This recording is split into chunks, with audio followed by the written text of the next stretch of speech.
Alors je souris parce que je trouve que cette vidéo, je pourrais presque l'arrêter avant même de la commencer, puisque la réponse semble être dans le titre.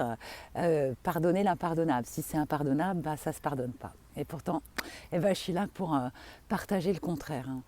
Je suis là pour partager le fait que le pardon, dans nos mémoires, dans notre histoire collective, hein, est considéré comme un acte généreux au service de l'autre. Et moi, je pense sincèrement que c'est tout l'opposé. Le pardon, c'est un acte généreux au service de soi-même. En fin de compte, quand on est en conflit avec quelqu'un et quand on a été la victime d'un acte injuste, malveillant, maltraitant, de la part de quelqu'un d'autre, eh ben on est lié énergétiquement à cette personne ou à ces personnes. Et tant qu'on ne pardonne pas, eh ben on garde en nous ces rancœurs, ces colères, ces déceptions, ces tristesses qui n'ont aucun impact sur la réalité de l'autre, mais qui par contre ont un impact énorme sur notre propre réalité, puisque c'est des émotions, c'est des pensées qu'on stocke à l'intérieur de nous, qui vibrent à l'extérieur de nous et qui intercommuniquent et interagissent dans nos expériences humaines.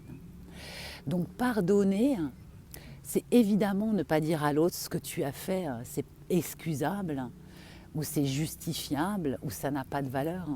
C'est dire, j'ai tellement d'amour pour moi que je vais me libérer de ce lien toxique qui est entre toi et moi.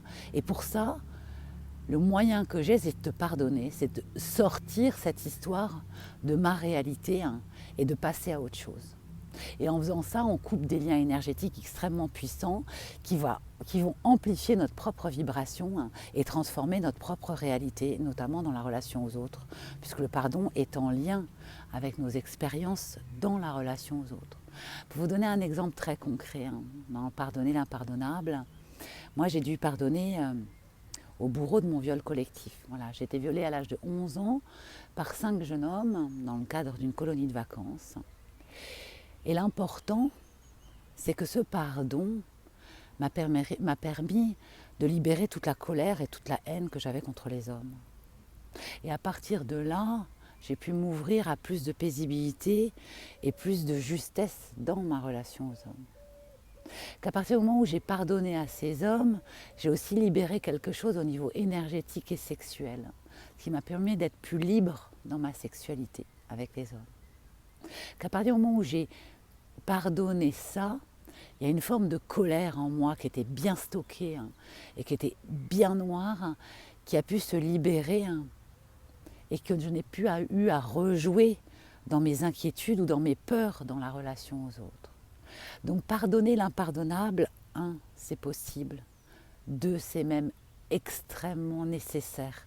C'est un acte de soin, c'est un acte d'amour et c'est un acte de libération extrêmement puissant qu'on va s'accorder à soi-même.